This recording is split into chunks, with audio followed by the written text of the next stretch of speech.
What is up, everybody? Welcome to episode 164 of the Bench Time podcast with Todd and Brett Wiley of Wiley Scale Modeling.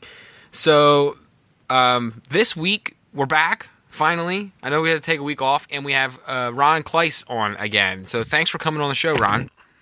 Hey, no problem, guys. Excited to talk to you guys.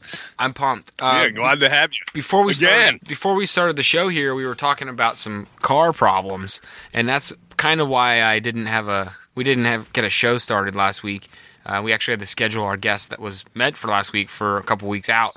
But I went to start my car Monday and left me sit at work. Thought maybe, it's just a starter or maybe a battery. Well, it ended up being way more than that. Basically, my car has a turbo in it because it's a diesel, and it sucked a whole bunch of moisture in and froze solid. It was a big ice block.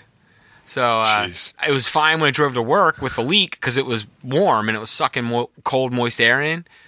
And as soon as it set all day, it just froze solid and I couldn't start my car. So, thank God it was under warranty. But, 8 days later, I get my car back. And holy crow! But it happened the night we were I had to go shuttle my car around, get loaners and all this. And by the time we got home, my dad and I were like, we can't do a show. Yeah, I was taking him here and driving him back. We were picking up my car, dropping his car off, picking up a loaner car, and then it was just too much. And then the next night we were going to do it again, and then of course he had, it was just. He worked late. He goes, so there's sometimes he has to do things late at his work. And that's just the way it was. So, I did get some comments and questions from people, concerned people. Yeah, no one was sick. It was just me. No one was sick. Having a bad week. Right. And I appreciate your concern, but yeah, it was just an odd week. It wasn't, terrible. Yeah. It's life. But, Ron experienced a little bit of that as he was telling us before he joined on the show. So everyone understands. Cars are a joy, and just keep throwing money at it. Yeah, it's a money pit, money and time. It's just that if it's not money, you're just sinking more time into waiting for it to be fixed too. And that's good railroading money, Yeah. Yes. Wait. Exactly. See, if we didn't have to drive to work and have a car for any transportation, we could just spend all that money on model railroading. Yeah, let's say I had to put Let's say I had to put $400 or $500 into my car. I would grumble and groan about it forever. Okay, but if it was something for the trains, I wouldn't even blink. It would be great.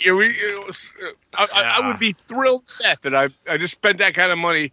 Well, not thrilled to spend the money, but thrilled to get something.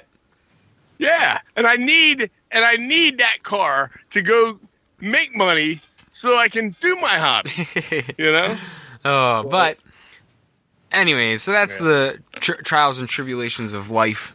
But we don't want to talk about our cars anymore. We want to talk about what you've got going on, Ron, because I know you have had a busy winter, and you just released a kit, and we're going to do for our group build. So I'm going to let you kind of Ron, by the way, is with Mind Mount Models. Yes, if you haven't heard him before, mindmountmodels.com. And he's got a new kit out. Wiley's Good Times Tavern, which is an awesome name, and it fits us perfectly. But we're also going to do it for the group build, so we're going to talk about that a little bit later, but I want you to kind of just, give us a little bit of a scoop on the new kit you have or any new news you have going on. Hey, guys. Thanks for having me. Hey, guys, everybody out there. Great community. I love this community, this building community, the structure kits, everybody. It's awesome. Excited. With Wiley's, it was I wanted to get this out because of the group build. So I kind of specifically designed this for a group build coming up. And it was kind of an inspiration. I saw this old Tavern bar, scrolling through Pinterest. That's just, they should just call it rabbit hole. skip Pinterest, just call it rabbit hole, because you just can keep going and going, and they just keep feeding you just awesome more suggestions, stuff. More suggestions. Yep. Check this out. Well, I came across this one. Pit. Yep, and came across this one tavern. I'm like, oh, that's pretty cool, and it was this old black and white grainy picture, but I could just kind of make out what it looked like, and I was like, that kind of looks neat. So as I was designing it, I just had one little angle of it that I kind of extrapolated the design off of. And as I started researching, extrapolated? You extrapolated? That's the biggest word ever on the show. Yeah, we never had that big a word, man. Extrapolated. All right, I got to take a rest. I got to take a nap, guys. That was painful to say. No, but just trying to figure out the building, and I started researching it, and I gradually found a couple other pictures, like four other pictures at different angles. And I'm really surprised because the building was torn down in 1903. Huh. Oh wow, yeah, it's old. You're lucky to have just found one picture of it. Exactly. I found 5 total. Wow. And pretty much one from almost every angle. Was it a tavern originally? Yeah, it was a bar tavern type thing. And it kind of reminded me of a bar tavern that I used to hang out with all my friends and stuff back when, 21, 22, early 20s and stuff, and going to the bars and everything. Yeah. And I was like, that has a good feel to it. I like it because it's not just, it kind of fits the United States, kind of fits England and Europe a bit. It depends on how you paint it, how you. Yeah, it's got a little bit of a German-esque look, like a Eastern Europe, not Eastern Europe, but like a Western. It's a Western Europe look. Yeah. The original tavern was outside of London, like the suburbs. I was going to say it has a British look to me, but it would fit on a very it doesn't. It's not just a northeastern style building. This could fit anywhere. Right. Yeah, exactly. Yeah, and you can paint it different ways and give it different looks. But it just kind of I gravitated toward it. It grew on me as I was designing it and coming up with the ideas for it. And it's a neat little build. I really enjoyed designing it, and I'm super excited to see people like what they're going to come up with. I mean, that's with almost every kit that I do. What is every kit that I do? So you looked at the photo and said, "Here's a tavern. Hey, that's Todd and Brett for sure." In every sense of the word, right? It's beer. There we go. I'm sure they have a hockey game playing in there somewhere. I'm sure. All right. I'm sorry. I didn't mean to interrupt, but it was the playoffs. As long as it's not a Penguins game. Playoffs. Yeah. I bet there is that is a place I would go and watch a hockey game. Yes. Yep. For sure. Yep. Absolutely.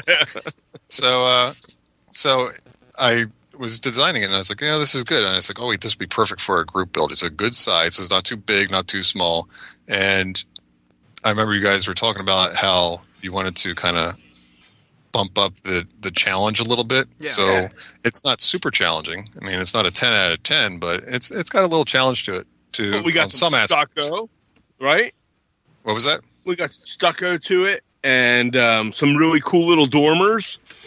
It's got a lot of uniqueness to it, and a little bit of everything, which is cool. And we've always strived to that, by the way, when we do our group builds. I know we've tried to find kits that had a little bit of clapboard, a little bit of some kind of the different textures. Yeah, different textures. So that way people can learn with them.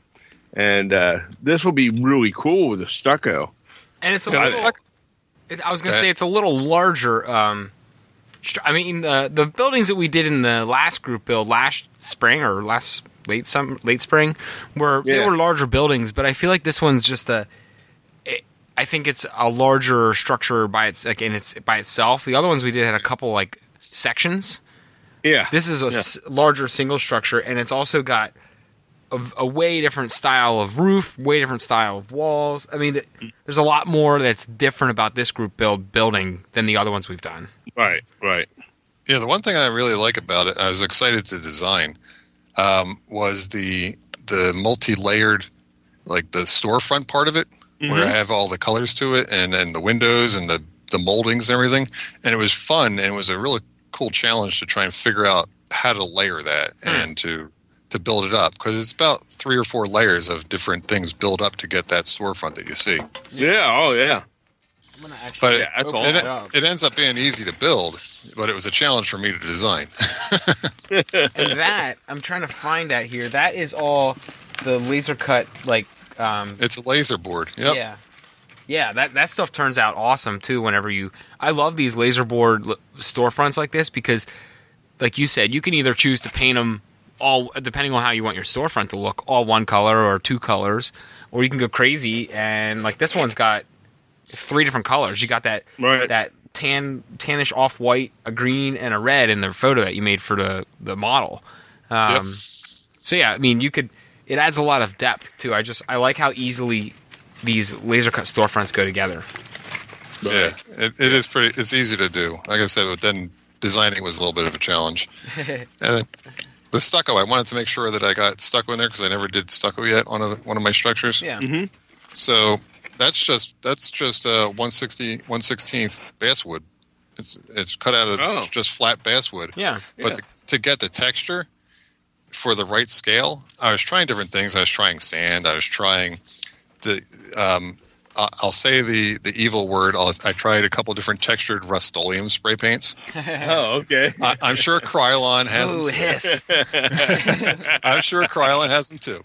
But the first one I tried was a little bit too rough. Right. That was one of their American accent stone textures. Oh. It was the flakes or something that were in it were just a little bit too rough. What I ended up settling on was the Rust-Oleum multicolor texture. Okay. And it kind of gives you that Well, it turned out awesome. it has just a little bit of sand or something in it. I'm not sure what. But when you spray it on there, it just has that just enough texture for HO scale to make it look like the stucco. And what was the name of that? I want to put that. I didn't catch the name of that paint. I want to write it in the notes here. It was a multicolored textured. Okay, from Krylon. From that was sorry for Rust-Oleum. But like I said, I think Krylon has something similar now too. The color I used was Caribbean sand. Okay. I'm looking at it right now here.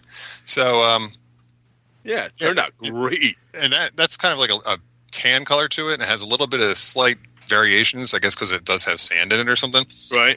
But then to add a little bit more depth, I did kind of sponge on and some other, I think it was suede or something like that on top of it. Yeah. Suede's a great one. I love that. That is by far one of my favorite colors. Yeah, it's one of my big go-tos. That's go-to. And nobody ever talks about it. And you're one of the first people that brought it up. And I used it this weekend on that 1/35th scale diorama I'm building for the tank. And I used suede. And it's looking awesome. It is a great go-to. Thank you. It's turned out. I had to go. Speaking of which, I had to go to Doug yesterday for a how-to tip on his brick mortar. But I'll talk about that later. I was frustrated. My brick wasn't turning out the way. All the times I've done brick in modeling, and then it's different on hydrocal, and I was going for a special look, and I liked what he did on the one part of it, and I was like, I gotta contact him. So I contacted him yesterday, and we talked. And now he's going to be a guest in March, by the way, everybody. So be ready. Nice. So anyhow, suede's a good one to go to. Yep. And then just I designed a new roof shingle. Has a little curved shingle it's to it, like a fish scale kind of. Sort of fish scaley. Yep. Yeah. Yeah. Exactly. I mean, other people designed them and stuff. I didn't invent the damn thing, but you got it. I wanted to try a different shape to it and stuff. I even like that you included, and I don't mean to go off track from what you were going for here, but I like the little curtains that you have included in here. Oh, yep, yeah, there's a couple different colors. Yeah, you're just adding some variation to it, and normally I don't even know if I've had curtains included in most builds, and if you do, they're like, one type. You got to custom print your own if you want them. Yeah, I was designing it because I was sitting there thinking, well, the one side is sort of like an entrance to a liquor store or the back of the restaurant. Uh-huh. So I see it as like a pub, tavern type thing that you can go get a drink, go to the bar, or also grab a meal, a nice pub burger. And whenever you see those big windows on the one side, you would always have some kind of curtain put there. I'm sorry, I was reading something else, and I'm gonna get to it. It's on your sign sheet. I'll get back to that though. Sorry, go ahead. All right. No, so I was like, I need some curtains on here, and I wanted a certain color to tie in with the rest of the color palette, I guess you'd say, of the the build, then I decided, hey, I want to, I just changed the pattern that was on it basically. Right. So that if somebody wanted to do a green or a blue or something like that, I offered a couple other colors. Yeah. So you're not stuck with just one choice. No, I like it. Now, what I was laughing about was the sign, which I did not see on the pictures when you see it on your website and on the box here, but the sign that says "Free beer tomorrow only." Oh yeah. It's always free tomorrow. I saw that one, and I was like, I got to include that one. That's too good. Now, if you don't mind me asking, I know a lot of the signs, or a fair number of the signs, were done by or provided by people of the listener group, correct? Like the one from is our cover photo was designed by one of our listeners. I know that. The Fine Scale Freak one, yeah. Mm-hmm. I wanted some kind of radio station type thing up there, and I'm like, oh, that'd be perfect, Yeah, and then we have the. Of course, you found a way to include Sculpey, which was awesome.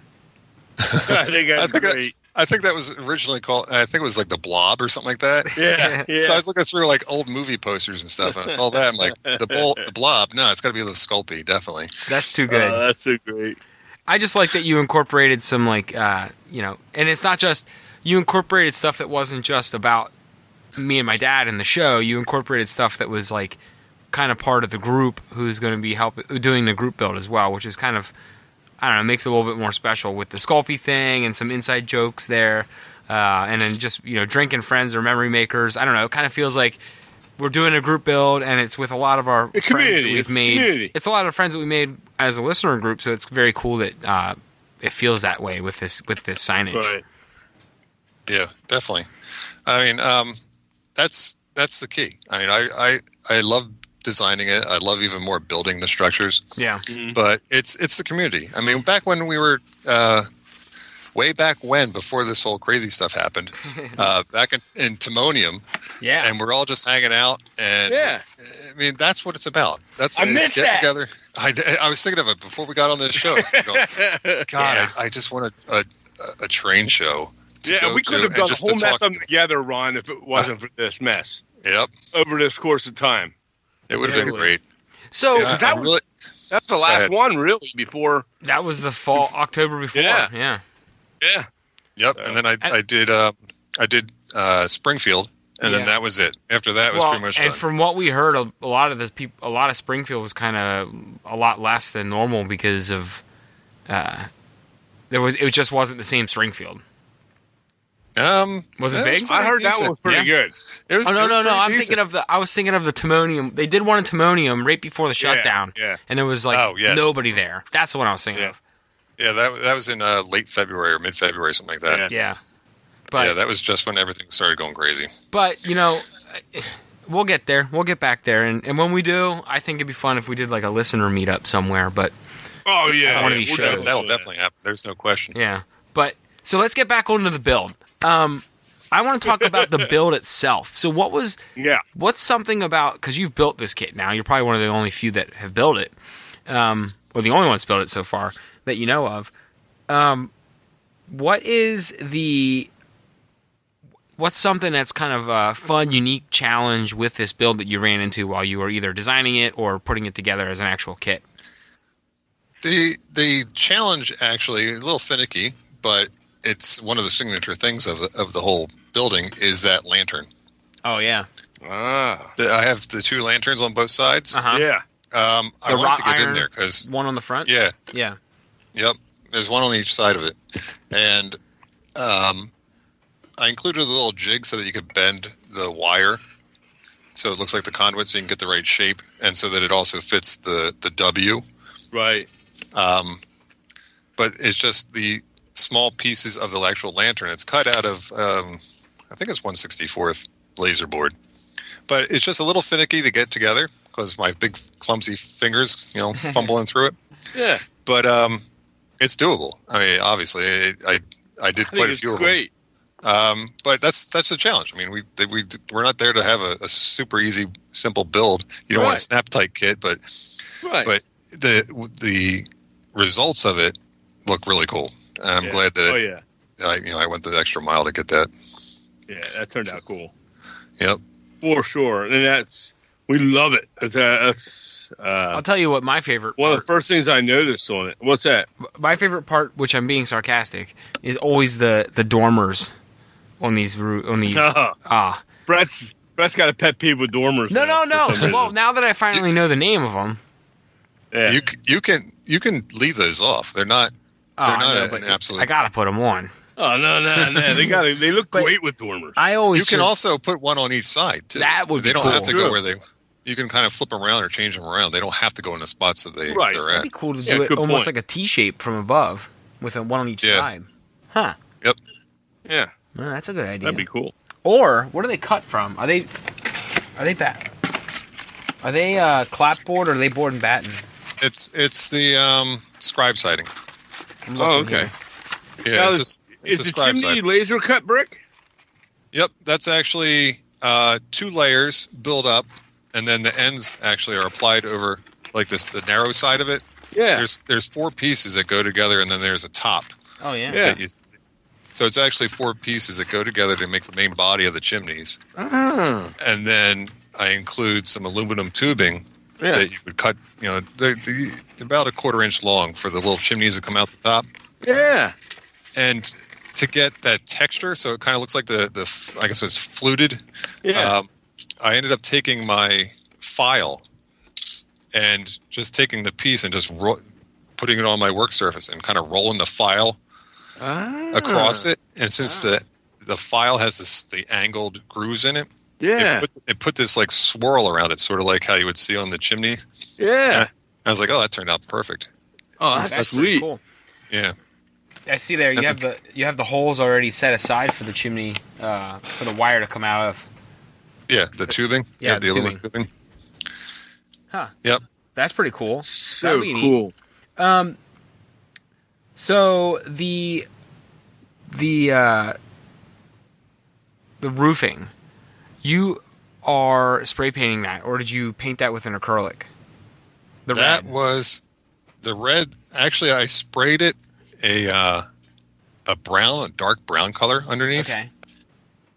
and then I put a mix of apple barrel. It was a bright red, but then to tone it down and kind of get a little more earthy, I added like an earth brown to it. Okay. Or actually, this is called nutmeg brown. Ah. So it's primarily just a bright red, almost like a cherry red. Yeah. But that would have been too overpowering for the roof.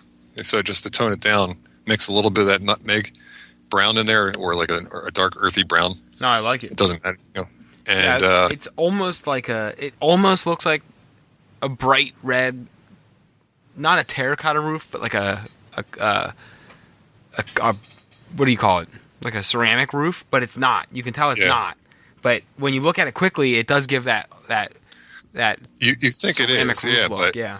Right. yeah, but it's actually it's regular shingles. I love it. I like it. Yep, I've been changing up my roof colors, and I was like, I haven't done a real good red one yet, so Yeah. I purposely made it red, and and I I kind of based the rest of the colors.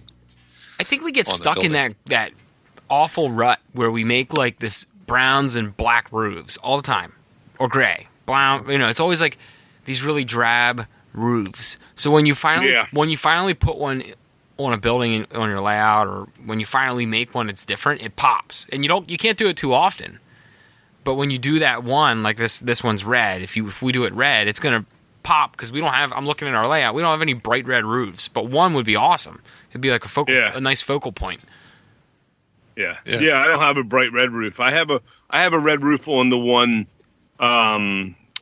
booty corner down there on the But it grocery doesn't. store. But it's not it's bright. darker. Yeah. Yeah, it's more of a maroon. But even just looking So- at what we have and what I'm Yeah. sure Ron can attest to the same thing. When we build, we get stuck in these same color roof ruts. We do the same thing over and over again. Well, that's one thing that when I designed this curved shingle, I love that. We don't have one of them either. No.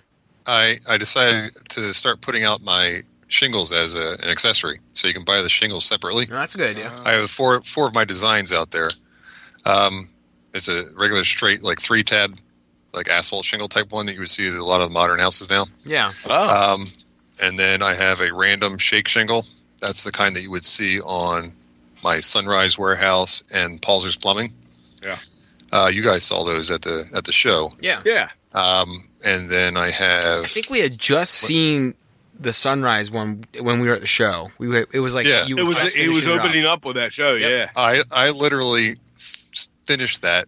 That morning, I was putting on stuff onto that building. It's like a kid finishing. I didn't have the scene It's like a kid finishing his project on the morning that they do at school. of the. Yeah. That morning, he came up because he was in our booth area. Yep. We had that little circle of booths. He was at the other end, the opposite end of us. Oh man, I missed that.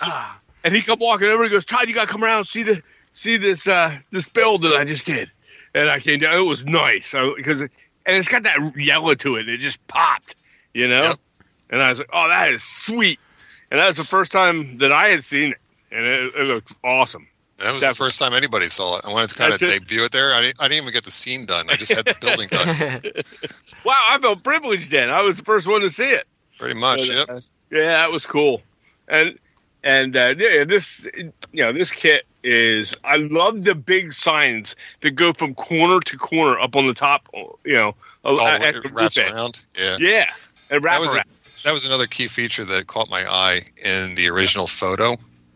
So that kind of had that feel to it.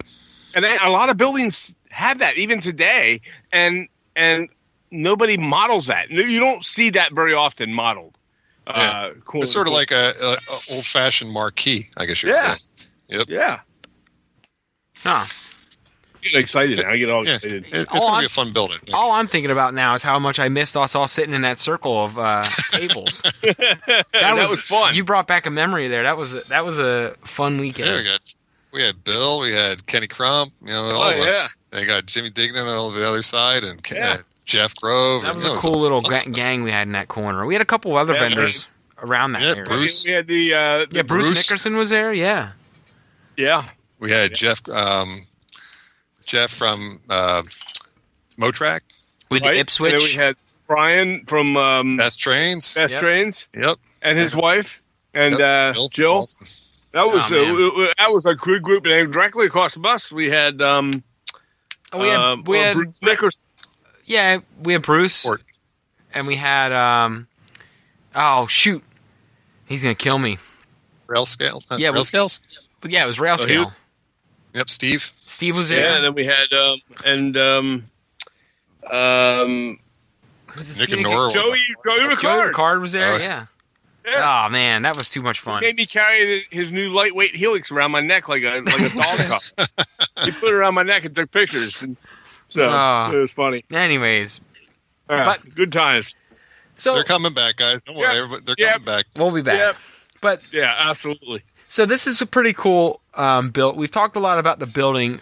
Is there anything else you wanted to kind of to get out about the Wiley's Good Times Tavern before anyone decides to go out and build it or buy it for the group build or whatever? And we can talk about the group build next.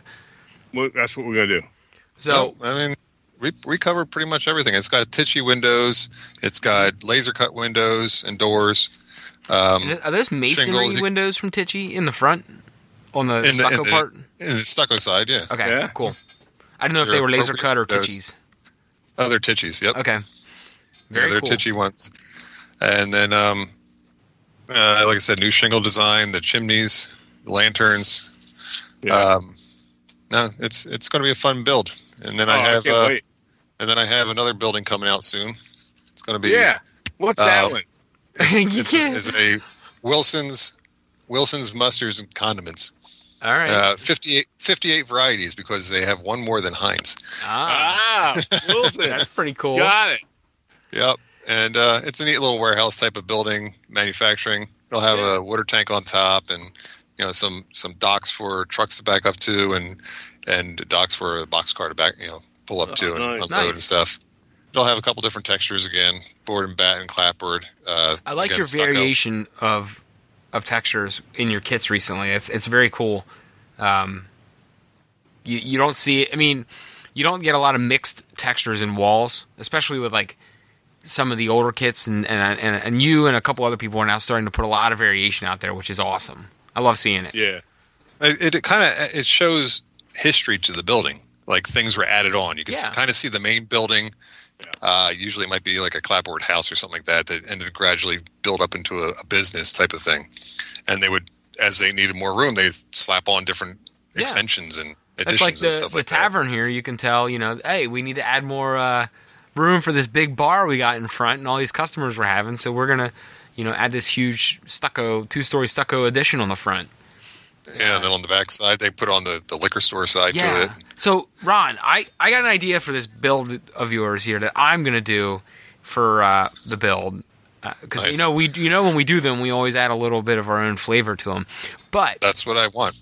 I think this would look cool where the backside was on a hill and then it was a basement exposed around the underside, around the back.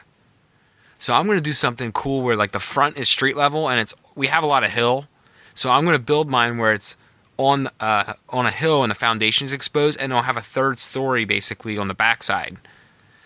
So it's going to be like that'll be I think I understand where you're going. Yeah, like the front will be street level and the back will slope away from it. The ground will slope away and the basement will be exposed on the backside.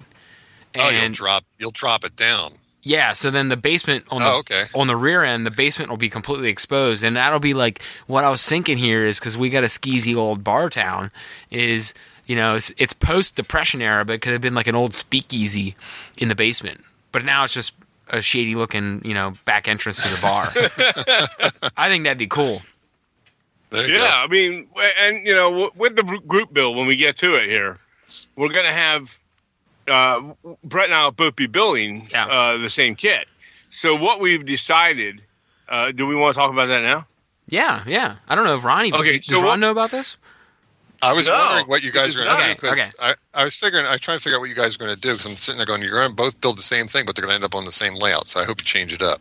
Well, we're going to do something even. I think this is even more special. So I'll let my dad say it.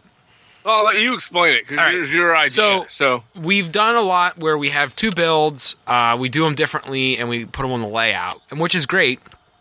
But what we thought would be awesome is my dad and I are both going to build the same building. We're both going to build them fairly similar. We're not going to deviate far from what the main building is. Like, I'll do the basement and show how I have it exposed on the other side, and I'm sure you'll do your own things to it as well.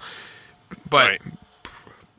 the one building will go on our layout. The other one, we were thinking, Ron, that we will kind of do what Doug's doing with Foscale Models, and we're going to do a auction on it, and we're going to put it on eBay or whatever. We'll do an auction and sell the diorama off, and someone wants to put it on their layout, that's great, and we will donate the money for that we raise, all of it, that we raise for that, to a charity.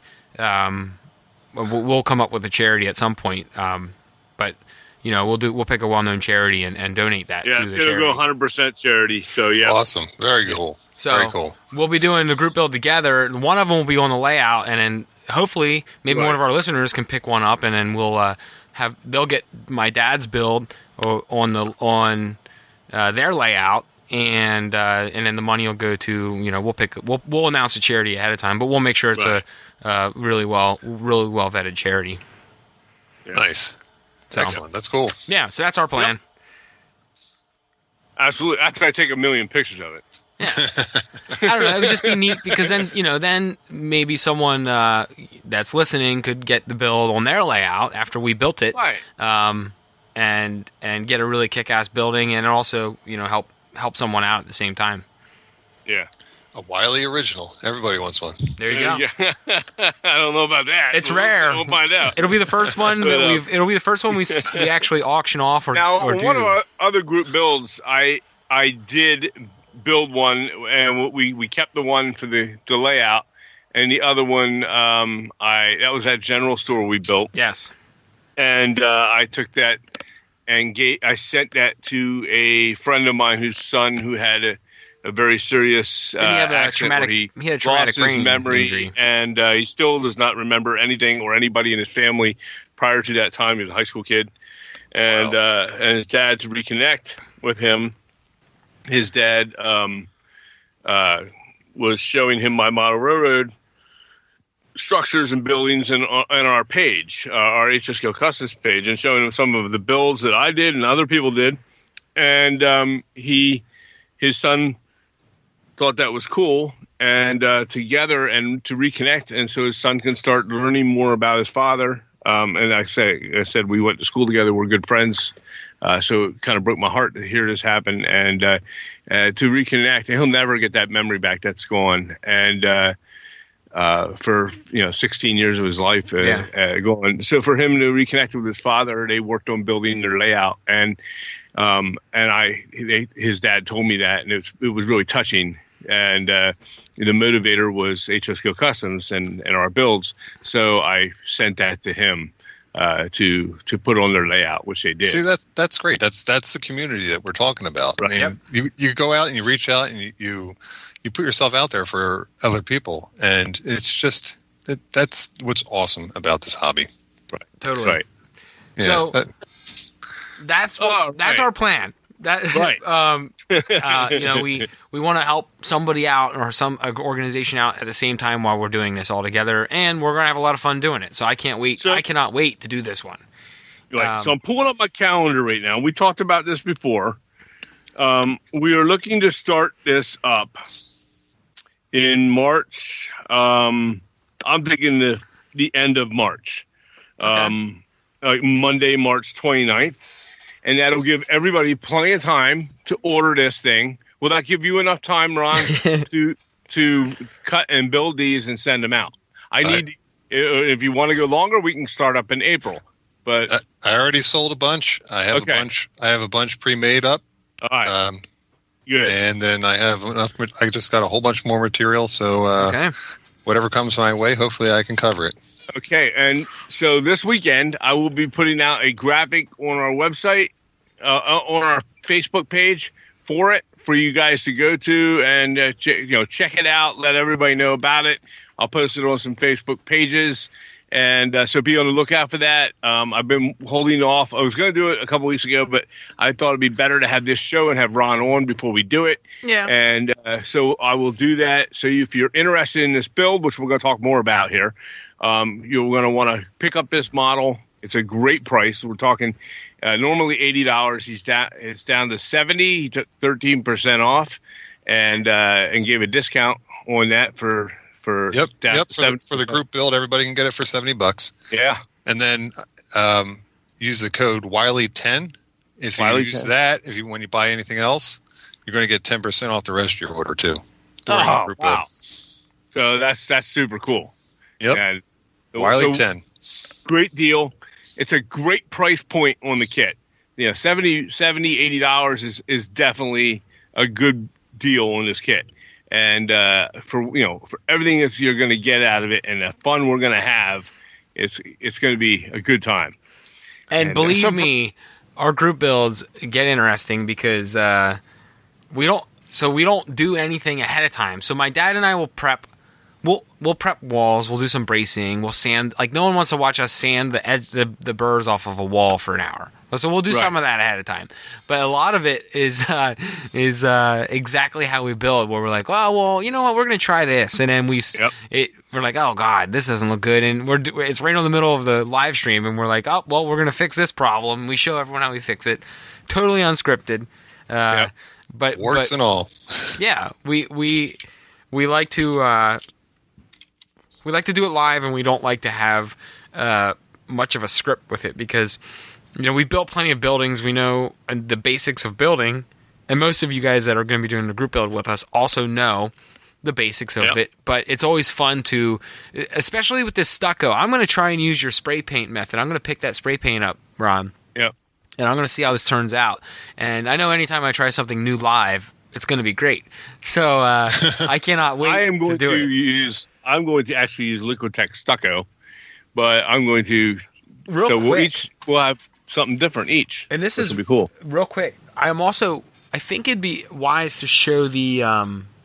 Have you done the Durham's water putty method, Ron? Oh, that's a long time ago. I haven't used that in decades. So that stuff is good, and I hope you don't mind me talking about Jake Johnson's stucco as well.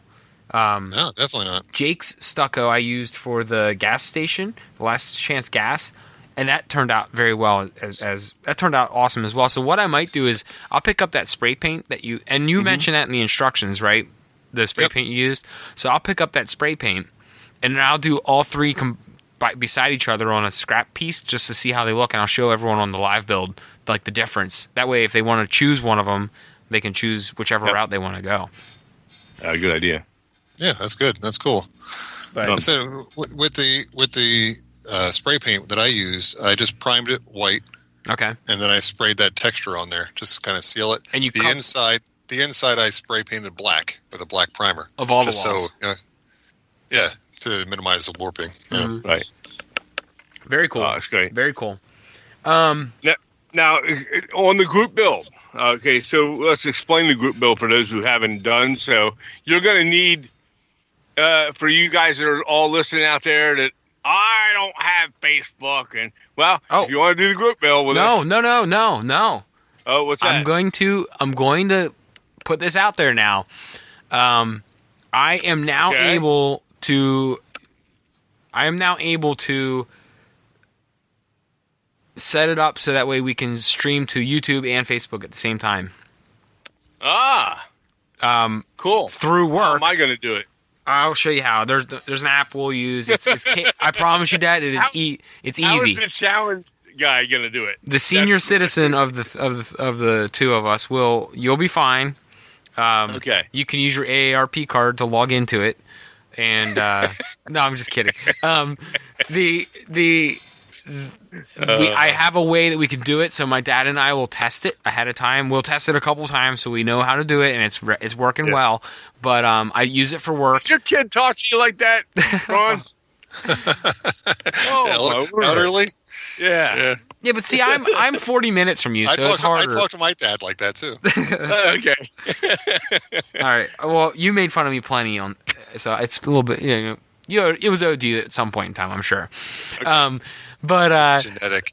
Yeah, it's just you'll give it back to me eventually. It's all right. It's all good. But through work, I've discovered a program that we can use, and we can stream to both at the same time. And I'll show my dad how to use it. But don't worry, if you're not on Facebook, you will be able to watch the live streams on YouTube, and we will be able to moderate comments on both, so everyone can participate. Nice. That's very cool. And then, if you want to split it up, I know you and your dad will be doing it. Yeah. Maybe I can get on there another day. That'd be awesome. And then just show some of the techniques I use to actually build the kit that you see in the directions also. Mm-hmm. Oh, yeah. Throw in some building tips and stuff. That'd be great. We'll definitely do that. Heck yeah. So my dad and I were planning on doing alternating. Weren't we doing alternating weeks, Dad? We were going to stretch this one out and do some alternating weeks. Yeah. Because in the past we've done one guy on Monday and the next guy on Tuesday. And in fact, the one time we had Jason Jensen on, and so he did Wednesday, and we just kind of alternated. Well, you know what? By the time the week was over, because we had to monitor each other, we're burnt out. And I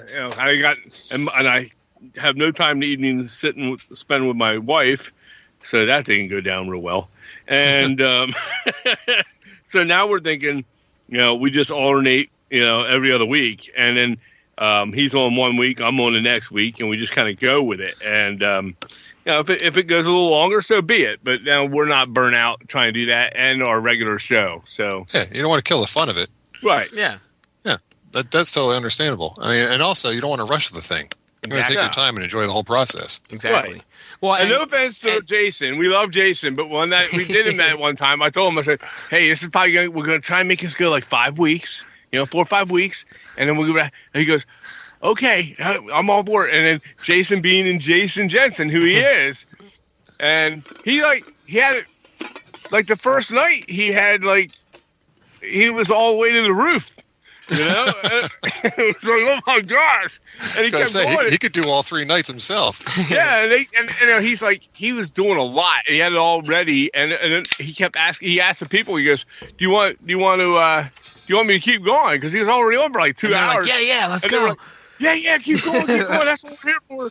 And, Meanwhile, so my dad and I are texting each other, and we're like, we're not gonna have anything to do. It was great. I teased Jason about that a lot. But it was all good because it was all good though. Oh, yeah. Jason did it completely different from us, so it was awesome. Yeah, right. And it did some extra stuff with it too. So and the other advantage of it, just for our listeners to know, just because my dad and I are going to be alternating weeks, because we're going to be building the kits very similar, we're going to follow the instructions and build them that way with our own flavors. Like I'll do the basement thing, my dad will do his own. I'm sure he'll do his own thing. But because of that, when it's my turn the next week, I'll pick up from where my dad left off. So I won't be doing if my dad just did the shingles, I'm not going to be showing you how to do the shingles. I'll pick up where my dad laid off on the week before. Right. Very cool. So guys, you know what? Let me go grab something real quick. I'll be back in about 2 minutes. Yeah, I'll pause. Sure, no problem. All right. I'm ready. All right, here we go. All right, we're all back. Yep. Okay, well, for any one of our listeners wondering what just happened, we just paused for a couple minutes, and I sat here by myself, lonely and crying by myself until everyone got back. No, anyways, what did you? I had to run to the fridge. What do you got, Ron? Is Ron there? I don't know. He was. Oh no! Uh-oh. You there? Hello? Hey, Yeah. We're here. Okay, all right. Oh, I hit the pause button or the mute button. By accident. All right. No, That's all right. That's all right. Jason That's good. Jensen. What I was going to say is Jason Jensen's a beast. He's a machine. Oh yeah. So you know how it's like some of us we're like, oh, we've got to take a break from modeling. He takes a break from modeling to do other kinds of modeling. Yeah. He's like, wow, I need a mental break from this model, but I'm going to go build this model. I see what he's making and stuff. Like, holy cow! When's this guy sleep? Just keep feeding him coffee, and he just goes. Yeah. Unbelievable. I tease him about that all the time, how he's not getting enough sleep or doing he's up late, or we all do that. But Oh yeah. I talk to him on the phone like once a week, and we talk about literally everything under the sun. Most of it not even model related, and but They're goss. They're a lot. Of, they're like you said it right. He's a beast. He's a beast of a modeler. So yeah. Yep. But it's a sacrifice he makes by not sleeping, and his wife and him, I'm sure, or his girlfriend and him, fiance and him are I'm sure their coffee budget is steep. No, I'm just kidding. We love you, Jason, but we'll do a group build maybe with Jason when we're trying to do a speed build next time. Yeah. So, but no, the group build's going to be fun. It's going to be in March, as we said that. What'll be that last week of March? Last Monday we'll start. Yep. And I got it up here. just as a heads up to anyone that's interested in doing the group build, Monday the 29th. Yeah. But as a heads up to anyone doing the group build, we will probably have the walls braced and sanded and primed ahead of time. Yeah. Just basic, like your basic things. So if you get it, follow the instructions with Ron's kit on the bracing and all of that ahead of time. That way we can jump into, more of the technique. Stuff. Yeah, because no one just to be honest, like I said earlier, no one wants to watch us brace walls for an hour and a half. Yeah. So we'll have that stuff prepped, and then we'll dive right into the more creative freedom side. What I might do, I'll have all the walls.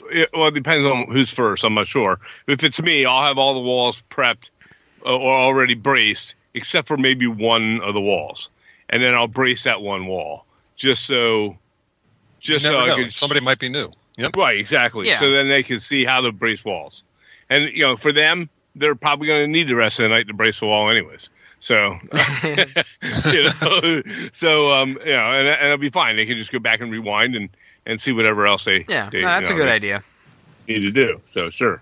What's cool is you're building a catalog of techniques, and people can go back on the Facebook, not right now on YouTube, but on the Facebook groups, and look at the old videos, and you can see all the techniques back back when you guys were just starting out and stuff. Yeah, So right. it's again, that community is sharing and showing techniques and stuff is. Yeah. And as Ron said, just as a heads up, anyone that wants to see our old live builds, they're still all saved on our Facebook page.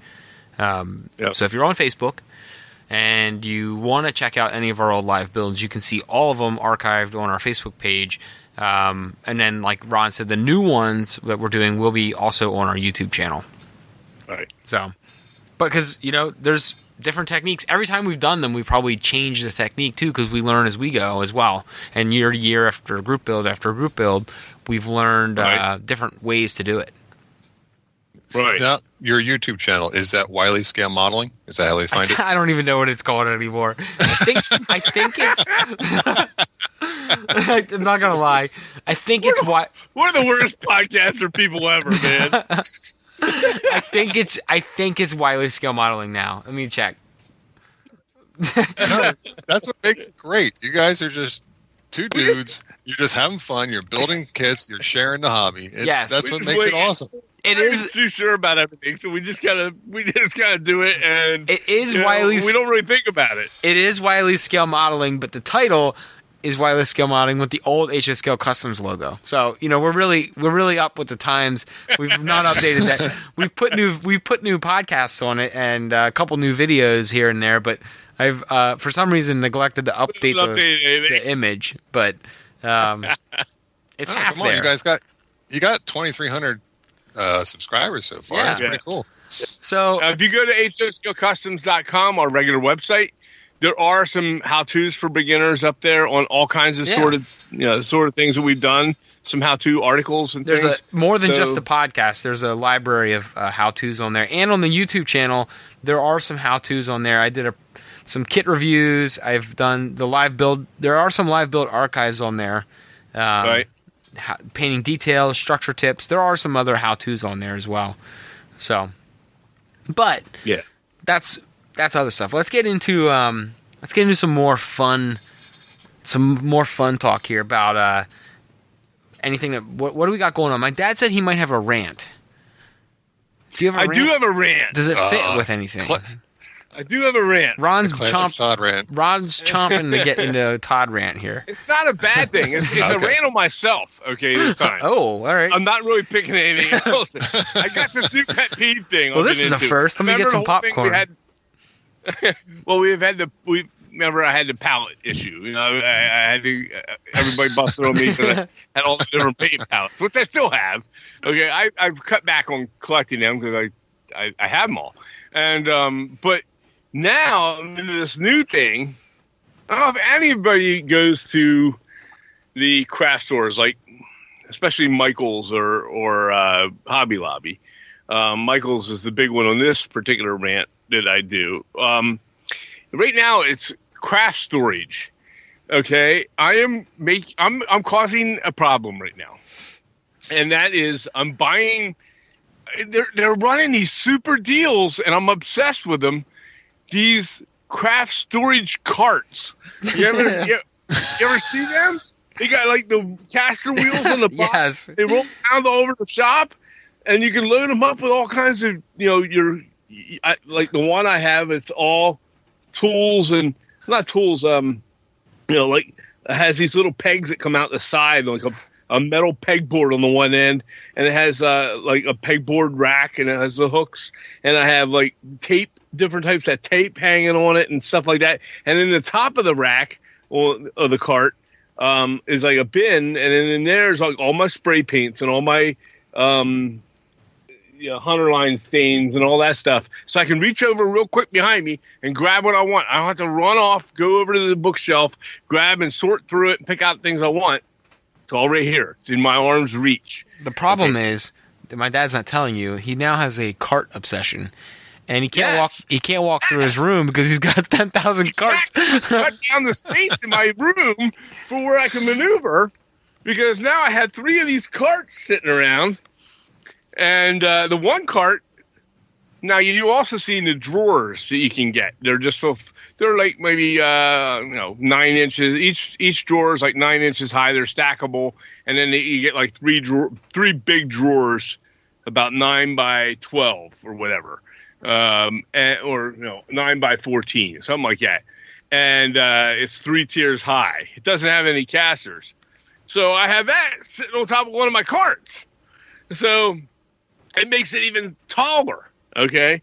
So it's, I have this cart obsession, and I warn everybody out there, they are awesome because you can put all kinds of things in them. There's 2 warnings.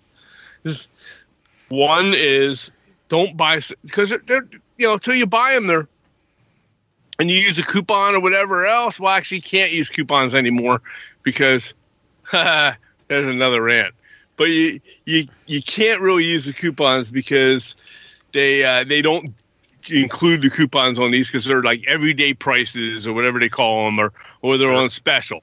Already on sale. Yeah, already on sale. So, but they're like 30, anywhere from $29.99 or $19.99 or $39.99, depending on which one you get. And I had a couple extra bucks in my pocket, and I ended up buying a few of these. One here, and then like a month or 2 later, I got another one, and I got another one. And I realized the other night, I just bought the 3rd one last week, and I'm like, I'm running out of room in my workshop for me walking around. And then the poor dog, he likes to come in here and lay down with me, and he's like, it's not a real big room, my workshop, but I cut the space out on him a little bit. But anyways, I had to put a stop to it. That's the one thing. So don't cut your space out by buying all these extra storage things, okay? Thinking that this would be a great way to organize. It is a great way to organize. Here's the other part of that. You must put like some kind of a sticky label or something on the outside of each one of the drawers, so you know what the hell is in the drawers. So now I got all these drawers stuffed with stuff, right? And they're colorful drawers. Like one's like all different rainbow colors: red, purple, green, blue, orange, and you can't see through them to see what's in them. So I have yet to label them. So now if I need something, I got to remember what drawer it goes in. I got to open the drawer and I got to sort through it. And so that's defeating the purpose. So now I'm going to have to sit down one weekend and label out what's in these drawers. He's become so organized that he's unorganized again.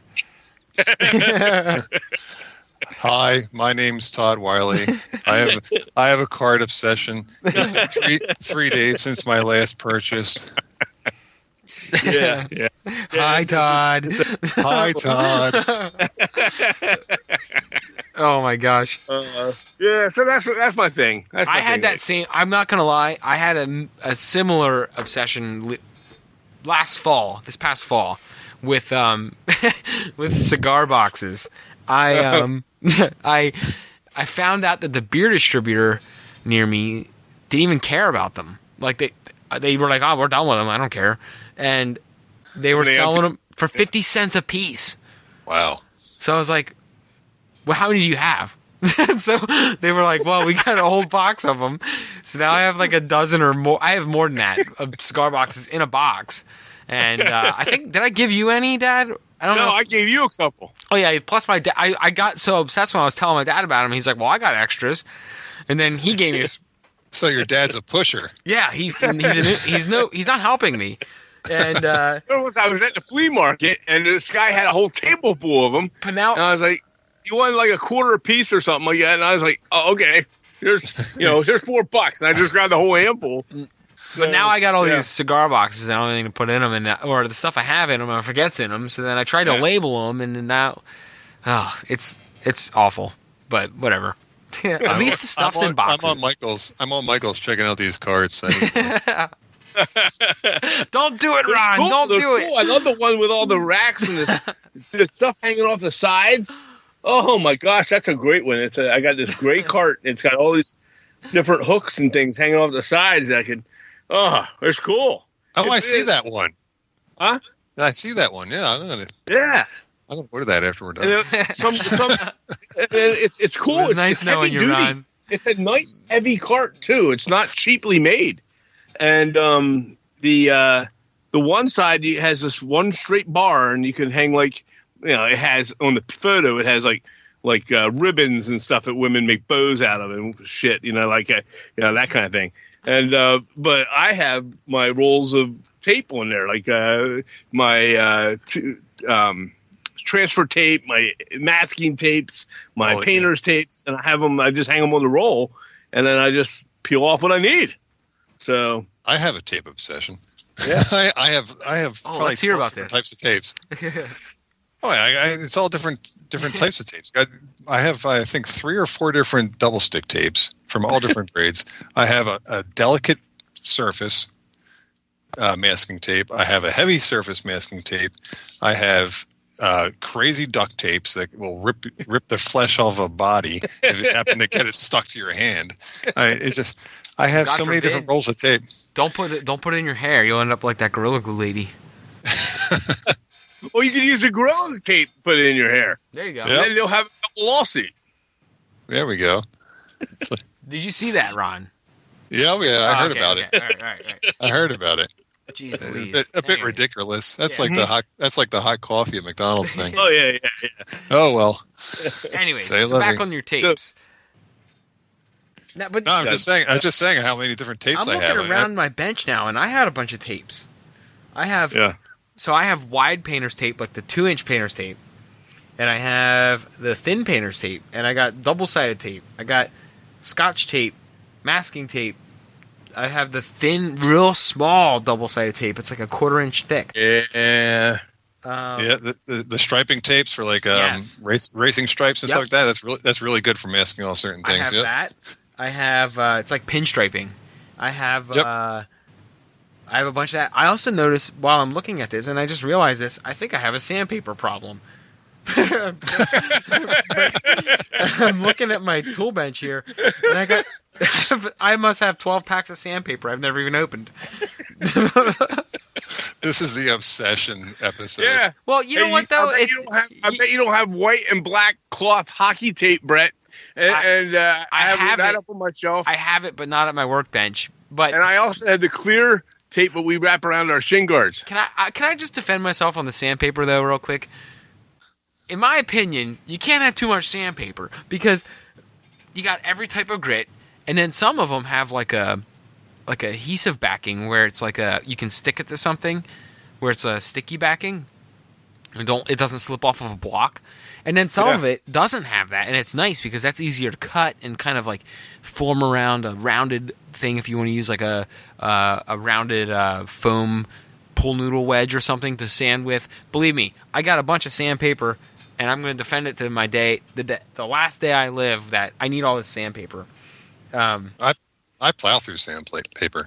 You know what? I got a whole wood shop in my basement, so You know what the sandpaper's best sandpaper I've used is the it's pre-cut to fit on the sanders, the hand sanders, Ron. It'll like pre-cut squares, and man, I go through those like crazy because they're smaller. You don't have to use a whole sheet at a time, and maybe they cost me a couple cents more per sheet. Did you ever hear a pair of scissors? No, I know. I was just gonna say they probably cost me a little bit more per sheet, but it's easy because they come in like 100 pack, and I can just like the contractor pack. They're cheap, and I can just pull one square at a time. You can use that dull number 11 X-Acto blade that you've been using for 10 years. I know. And cut it. But he's it's been better easier. with that now. It's $1 more. I can get them already pre-cut, and then I can just pull one at a time out. But That's fine. I manage a hardware store. I know the extent of sandpapers. I also have what's that one I used the other day? Hang on. You guys keep talking. I'm gonna find this. Well, the sandpaper thing, I was buying them in a pack like that, and then bringing them home, and I would cut them down into squares that I needed, and made a big giant stack of them that way. But I go through the sandpaper, but what I really like to use on that is the emery boards. The little fingernail file emery boards. Yep. And I just buy them. Different grits too. Yeah. And I usually buy those because they fit in your hand real well, and they're just. All right? Here's a test for you guys, and this is my last sandpaper comment. What's the finest sandpaper you have at your bench? I think I beat you guys. 800 is what I had have. to go look for it. I found it.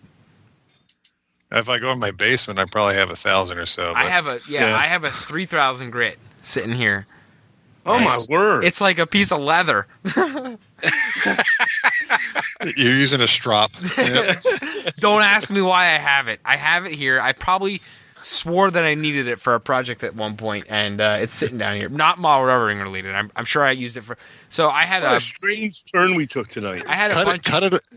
Cut it up and use it for roofing. Well, I think I might. I have a whole pack of 3,000 grit wet sanding paper. How can there be any grit on 3,000 It at feels all? like it feels like shark skin. It's real. It's like leather basically. But Oh my word! A lot of times it's used for polishing like glass and epoxies and stuff to like a mirror finish. Oh, sure. We got hardware man right here. Yep. So now we got. There you go. well, and I actually have in my car detailing kit. I have a 3,000 grit. Is it 3 and a 5? I have a 3 and a 5 wet sanding paper, and that's not even on my workbench. So that stuff I could cut up and just use for roofing. But I used to do a little car detailing as like a side hobby, and I learned how to wet sand from a guy, which is also an extremely scary thing to wet sand a car when you're using sandpaper on a car. It's terrifying, but once you learn how to do it, it's pretty cool. So maybe I'll use that old fine grit sandpaper for roofing. That's a good idea, Ron. Yeah, I've done that several times to get the texture. Then you just weather it up. Yeah. This is fine grit paper. It's already black. I wouldn't even have to paint it. Just cut it out for flat roofs. Mm-hmm. Huh. Well, there you go. Works well. Now I have a use for it. We've gone on a tangent, haven't we? Yeah, we went off. We were way off track on that one. So what's on you? I know we talked to Ron, the designer and kit manufacturer. So we know you love the build too. So what are you working on as a build right now, Ron? Other than the Wilsons, on New Year's Day, I was down there. I was cutting out shingles or something down in my shop, and I'm looking around like, you know what? I looked at my train room, which I really haven't been in forever. Haven't done anything in there since I kind of started the company. Right. And I was like, I'm going to run trains. Nice. Yeah. It takes a little while to cut out the shingle sheets and all that stuff, so I just let that go. I walk over. I cleaned up the track a little bit. I started running trains. I'm looking at the layout. I'm like, I could do this little project. I can, do some scenery over here. So, and then after that was done, I have another layout that I have. It's like a modular type of layout, and I set that up. What I have built so far, I'm like, this is what I really want to work on, because it's an exact scale replica of a street down in Philly. It's called Canal Street. I think you told us about that on the other on the past episodes. Yeah, that's so cool. I have, and so I'm sitting there. I'm like, I'm going to start doing some of the turnouts and stuff for that thing, so I can get more of the track down on the next module. So that's kind of what I'm working on gradually in between everything else. So Canal Street. Why is it in Philly? Why does that sound familiar? I'm getting on Street View right now as we speak. I think I might have been there. It's sad because just a couple months ago, they tore down a lot of the structures that were right on it. No, they kept it. They kept the street. So, from my understanding, it was a cobblestone street with the tracks. Is it near the historic section? Oh my gosh, this is cool. It's right near Sugar House Casino on the Delaware River. Okay. It's kind of northeast Philly. So you can get on Street View and follow the entire length of it with the track down the center of the cobblestone. Yep. Oh, wow. It's cool. Oh, my God. It's really cool. I walked down there. I have a couple of live videos. If you go to one of my Facebook pages, I have for that layout. If you go to Canal Street, look up my name, Ron Klaiss, Canal Street models or HO scale train, something like that. Yeah. I have a couple of videos where I actually walked up and down the street, risking my life for them. So now risking your life. Now, Ron, is it? It's a back alley in Philly. Yeah, I understand. I've been all around Philly, and I was trying to remember Canal Street. There's like turnouts that go into nothing, or turnouts that go into garage doors. Yep.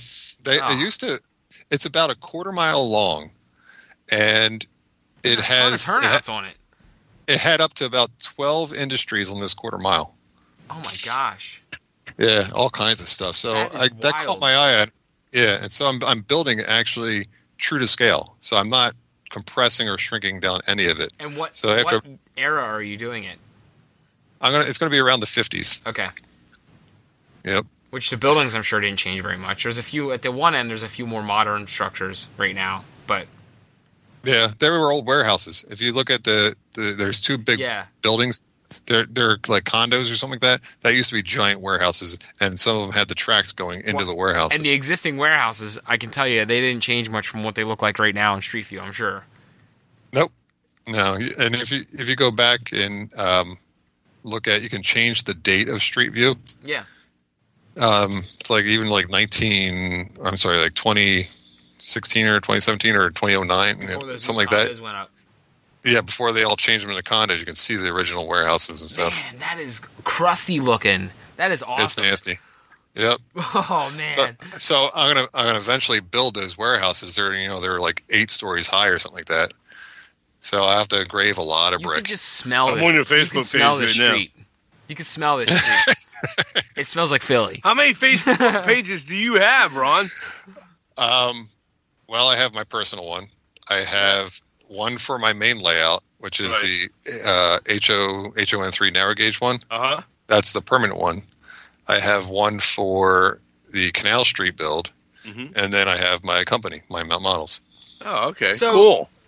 So when was it no longer functional?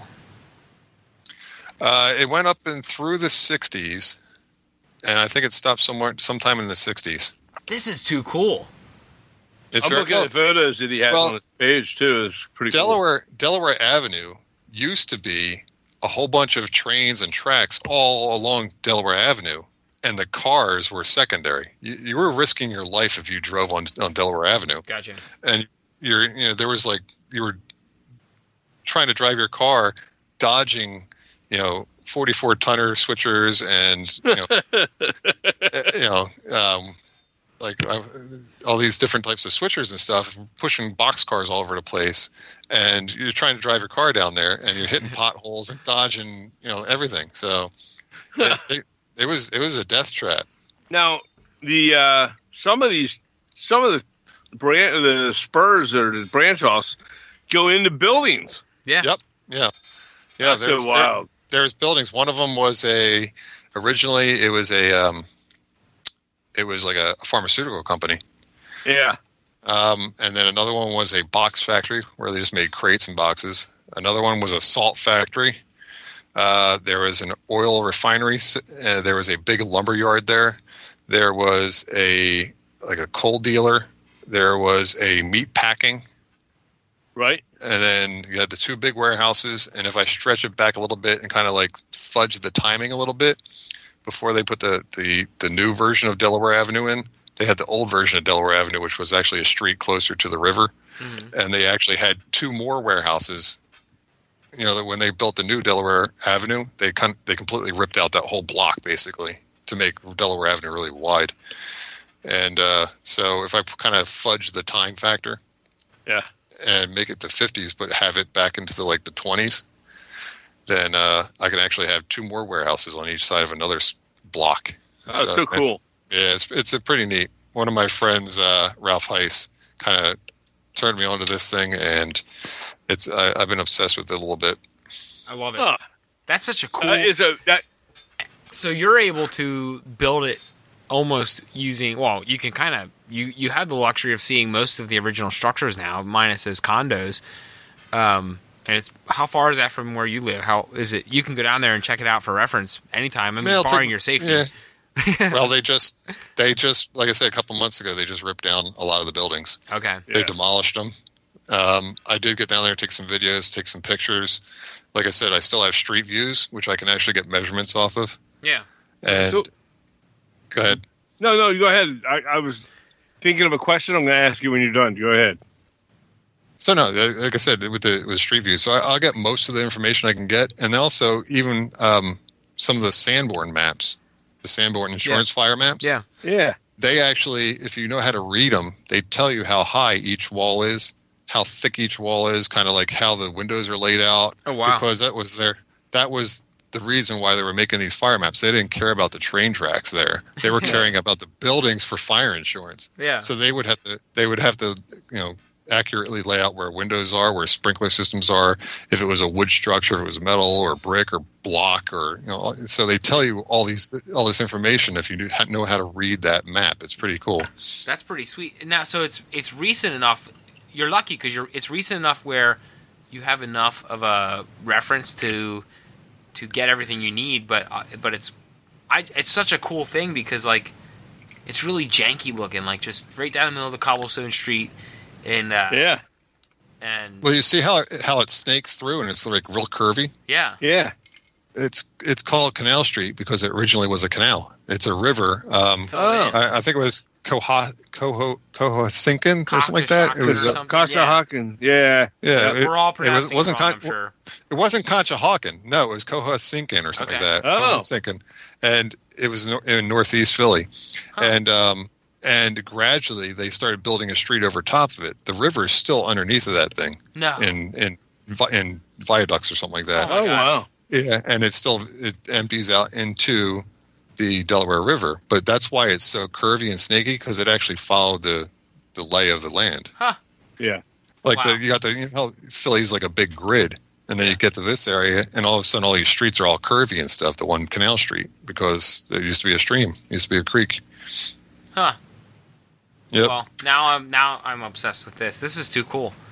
It is really neat. Yeah, I had my daughter down there a couple of years ago. We had a doctor's appointment in Philly, so on the way home, I was like, we're stopping here. I want to get some videos. So I have pictures of her and videos of her walking up and down it was during the daylight, so I felt a little safer. I mean, it's Philly, so you never know. But, But you're mentioning the street views and stuff, and walking along like Google Earth and stuff. That is an excellent tool for modeling. Mm-hmm. I've been obsessing probably the past like 4 or 5 days. I've been wasting way too much time looking at Google Earth and stuff and following train tracks around through New Jersey, New York, Pennsylvania. And I actually found a bunch of structures that are great inspirations for some kits and stuff. Mm-hmm. There was one, it was a coal dealer and like supply and stuff that would make a great big kit. It's about 4 or 5 structures. All of them are unique. It has a coal loading and everything. It's like this might be one of the big kits for in the future. Yeah. I got sidetracked off of Canal Street following it just now. And I ended up on this Poplar Street. Yep. And it looks as shit. It looks like total shit compared to Canal Street. It doesn't look really good to begin with. It is awful. It looks like a third world nation. Oh my word, it's awful. It looks like a bombed out street in Beirut. Holy cow! Oh my! Was it Poplar? I've driven in some sections of Philadelphia, by the way, that do not look far off of what you would find in a third world country, with burnt out cars and everything else. But anyhow, I mean, lots of cities have. There's like some brand new condos, like right on the other side of the street. Yeah, it's weird. The canal. Now, here's my question for you, Ron. Yep. You talked about your fascination with Canal Street. Where did it come from? What made you do this? That said, this Canal Street, I'm into this and I want to learn about this, because you've done that. I was thinking about changing my whole main layout, and I threw it up on Facebook. Hey guys, what do you guys think about this kind of idea and everything? And I mentioned it earlier. My friend Ralph Heiss said, "Hey, check out this street, Canal Street. I never heard of it." So I type in Canal Street, Philly, and I look at it, and I got more and more into it, and I couldn't stop looking at it. I was like, this is cool. As I researched it, and I found the Sanborn maps, and I could see how much industry was on that little street for a quarter mile. And then I started thinking, I could probably build this in about 5 like modular sections. Yeah. And build it true to scale, in HO scale. Right. But not shrink anything down. And then, so it just, I thought it was really neat. I can have like a little staging yard on one side and have the trains come in and service those 12 industries and then go back off onto the rest of the world down Delaware Avenue, whatever it is. Right. And then I also was thinking this would work really well for like the Fremo modules. Have you ever heard of Fremo? Yeah. Like those setups that you see at the shows and stuff? Yep. Yeah, so I would make an adapter section, maybe make it like 2 foot wide, but it would adapt from my modules so that it could just click on and connect to a Fremo setup at a show or something like that. Yeah. Yeah, that's great. I brought the 3 sections that I have built to an RPM in New Jersey a couple years ago, and a good reception. A lot of people were pretty interested about it. Now some of the structures that would work well on something like that are already designed or already made would be that those Deco. What's that company? Art Deco. Art Deco, yeah. They're his structures. Some of those flats and stuff would be perfect for that. I mean, because they had that same look. That's when I saw it. I was like, "Wow, these are." Is it what it's called? Art Deco? Yeah. No, Art Deco is the name of an art. Now you threw me off. Art Deco. What is it? Deco. Yeah. Oh boy. Oh man. This is so bad. You know what? There's people on our show right now laughing that are screaming at their phones or whatever they're listening on, going, "It's this, Todd! It's this, you moron!" Downtown Deco. Downtown Deco. Oh my gosh, we are. And they're all going Downtown Deco. Downtown Deco. Already you threw me off saying Art Deco. Already in this episode, we weren't sure what our YouTube channel was named, and we could not recall the name of Downtown Deco. Yes, but we used the big word. What was that big word again? Extrapolate. Extrapolate. Extrapolate. Oh, my brain hurts. The word of the day, baby. I need to go take a nap now. But yeah. The Downtown Deco buildings, a lot of them are, not all of them, like the storefront ones, no. But he has some that are warehouse type buildings that would be awesome for that. I believe that they also have some from, I'm trying to think of who else would make something along that lines. Well, even the big warehouses that are condos now. Yeah. What would work for that are some of those, forgive me, please, the plastic Walthers kits. They're perfect for it. Yeah. Right. I could stack a couple of those up and make them 8 stories high. Totally. Now, we're going to be getting into some plastic kits for the show. And doing stuff on plastic because we're going to add some brick buildings to our layout. But, ITLA makes some models too. Oh, excellent. Yeah. Along that line too. So it's, and they have some really sweet, I have another ITA I got to build yet. But it's, they make some that will be perfect for something along that lines too. I think that's great. So I also have access to a laser, so I can make a lot myself. Oh yeah. Oh, it's true. Yeah. Just to remind you. That's true. Exactly. So yep. So you'll have to start. Hey, somebody needs to start designing Canal Street buildings. Yep. Yeah. Interesting warehouses. I thought of that a long time ago, Todd. I already thought of that a long time ago, Todd. I have so many of my idea books and printouts and Pinterest folders, and I don't have enough time in a day to design all the ones I want to design.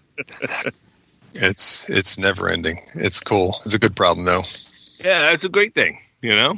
Because you're still young, man. So I'm not feeling it. I don't think any of us are right now, but we'll get back at it. Yeah. Yep. So, all right, Ron. Well, we've talked about quite a bit. Let's do our fun wrap up. What is I don't know if we've asked Ron this question before. What's a tool that we haven't really talked about that you are like a big fan of? Like a tool of the week for Ron.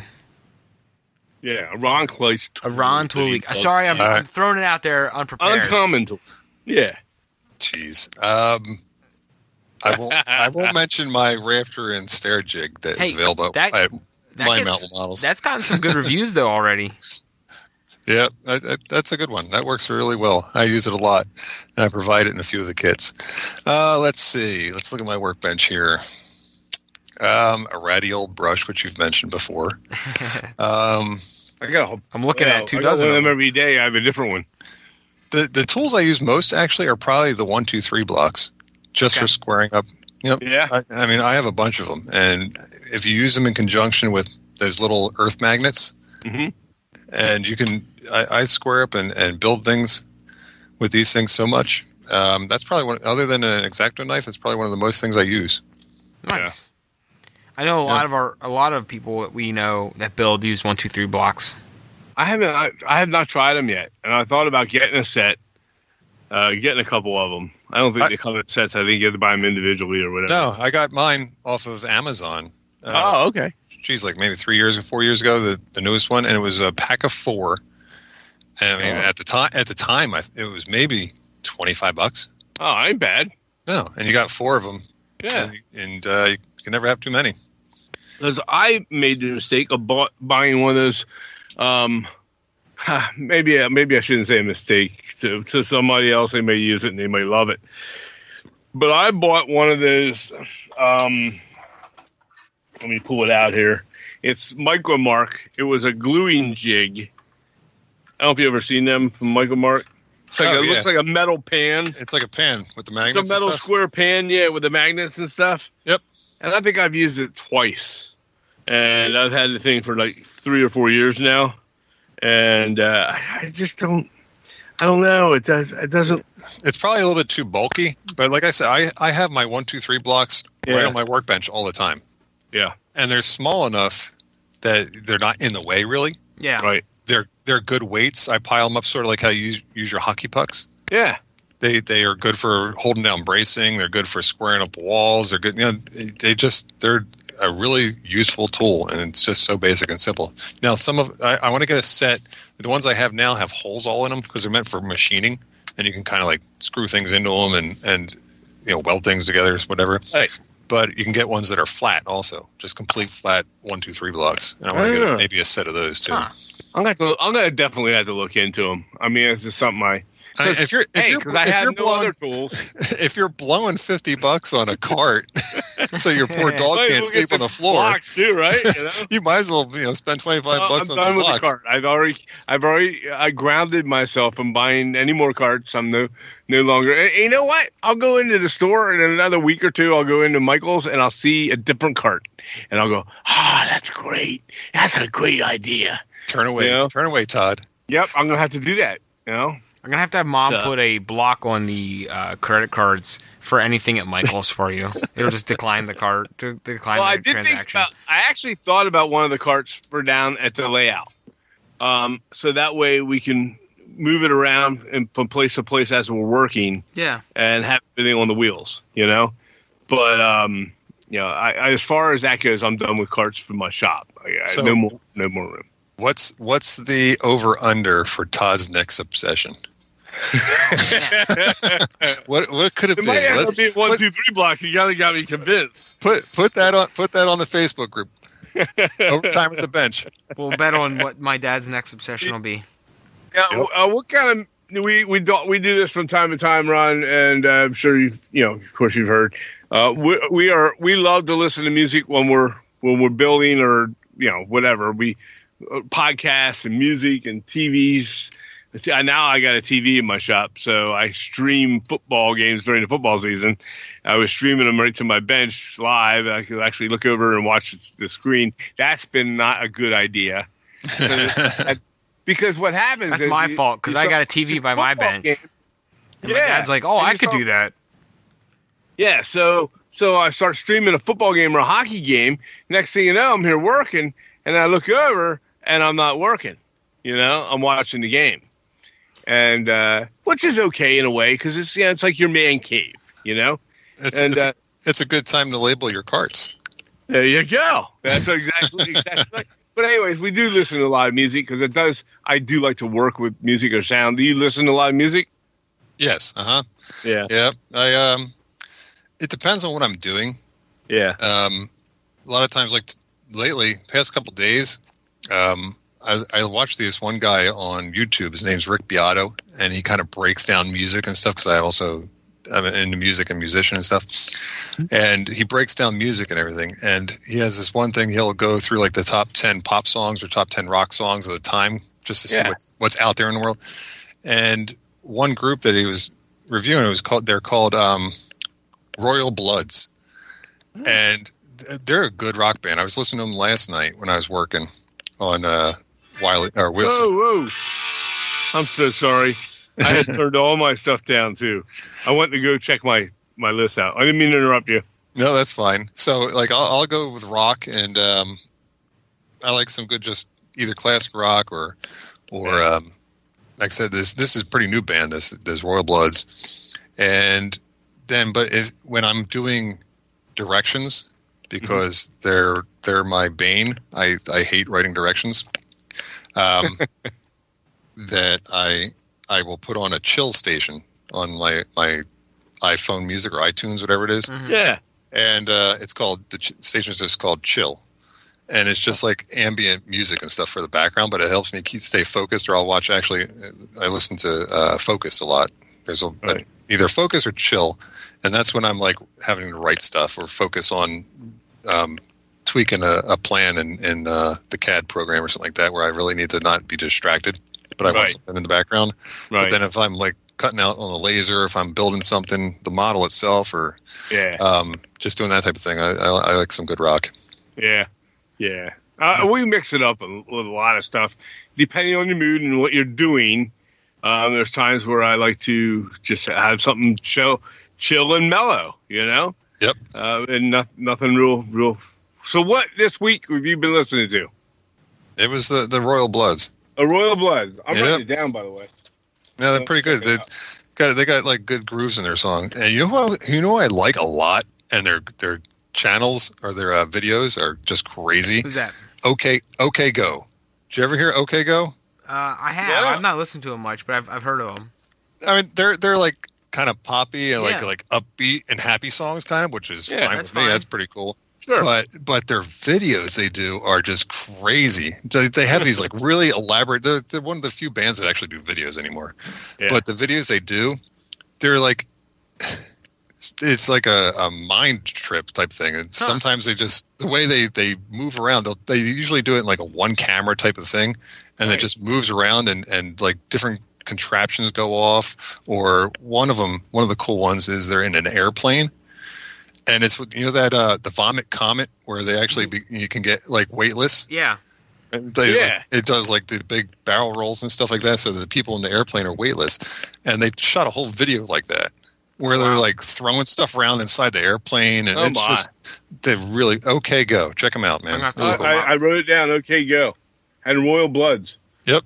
Sweet, Brett. What have you been listening to? I had an instrumental jazz channel on like most of the week. Nah. Yeah? Yeah, nice. Like it's like not like jazz like elevator music. I mean like that swing, like good jazz, like swing martini jazz music, but without any lyrics.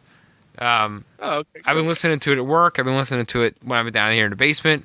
I've just been really into like this like high society swing martini jazz type stuff, but without lyrics. I like that kind of stuff. No lyrics. Brandon Marsalis, that kind of thing. Yeah. Cool. Nice. I've been listening to, you're going to laugh because it's a mix. So I started off the week listening to old Kiss songs. Not the newer.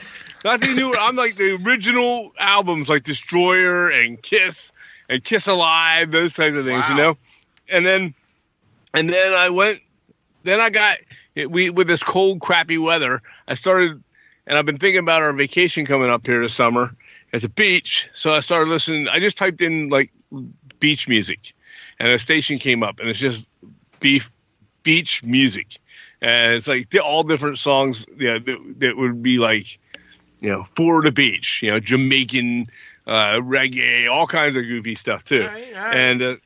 And I jumped off of that, and I started listening to Rick James and Super Freak and MC Hammer and people like that. It's funny how if you use YouTube music, you could start out listening to one thing. It takes you a wild ride. It's like what it does. It's like what Ron talked about with the Pinterest wormhole. It just takes you in these little paths. Yeah. Well, I don't even do anything. I put on there to listen to that type of music, and next thing you know, it starts playing all this stuff, and it goes from one to, and you're on like three different types of music. You start out with Kiss, and then you realize why is Rick James on my station? It Prince on my radio?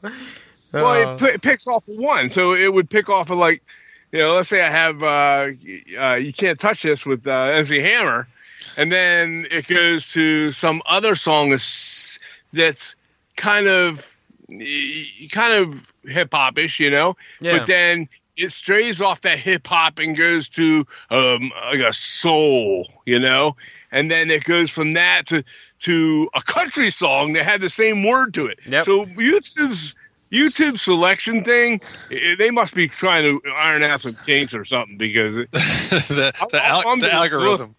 My dad's algorithm is broken. Yeah, the algorithm, that's the word. So... yeah, you got to extrapolate that algorithm. Oh, man. That's it. Todd's done for the night. That's the third time we've used that word. My brain is fried. Well, I had a great time tonight, guys. Yeah. I'm looking forward to this group build. We're going to start it on the 29th. We had Ron here to talk about it. We're going to get Ron on again with us during the group build and have him take a night or every couple shows. We'll have him jump in, or if he wants to do one later in the week on his own, that's fine. We could jump in and have him show some tips. We'll talk to him about that. In the meantime, I'm going to put up some information and links on our site to take you to his, so you can go to pick up the kit and grab it and jump in and join and build with us. It's a lot of fun. If you get ahead of us, if you're a real good skilled builder and you get ahead of us, go for it. And go for it, and then just jump in, chime in. Everybody gets on there and types in and talks and has a good time. They make fun of us when we mispronounce words or if we spill a bottle of paint. So I mean, it'll happen. Yeah, and I definitely and Ron, in the next couple of weeks here, I'll reach out to you and get everything set up so we can do a night or two or more, whatever you want to do, to also help with the live group builds. That'd be awesome. Yeah, like you guys, or if you're doing Monday, maybe I'll do like a Wednesday night or a Thursday night or something like that to kind of spread it out. Totally. Yeah, I'm all for it. So the more different stuff, the more, because there's however many people there are out there building models. There's that many different techniques to do the same thing. So I'm all for getting more people on the same channel. But yep. And if you guys start getting burned out or whatever, I mean, you don't have to be there when I'm doing it. I mean, it'd be cool if you want to, if you pop in and out and if you want to answer some questions. I mean, I could try and keep track of it and take a look at it, and I'll just I'll just be on there for 45 minutes, an hour, or whatever it ends up being. No, I think it's just great. Share what I do. Sweet. I'm all for that. But, all right, guys. Well, definitely. Anyways, hey, real quick before we wrap up, make sure if you're interested in the group build, head on over to mymountmodels.com, and there's a link in the show description as well. And you can check out this kit. You can check out all of Ron's past kits, which we've talked about in previous episodes. He's got a bunch of great stuff. I think my favorite, even though this one's got Wiley's on it, I still love Tom's Top Dog. That's a sleeper kit right there. That's a cool kit. I love Tom's Top Dog. But there's a bunch of cool ones on there. And then, like Ron said earlier, he's got shingles. He's got a whole bunch of other accessories on mymountmodels.com as well. So, but yeah, thanks again, Ron, for coming on. Hopefully you guys enjoyed the show. Thank you, Ron, for your time tonight. Hey, thanks for having me, guys. And I'm looking forward to this spring. It's going to be a lot of fun. Yep. So, all righty. Cool. Well, good stuff. Later, guys. Good night. Have a great weekend, Good night. everybody.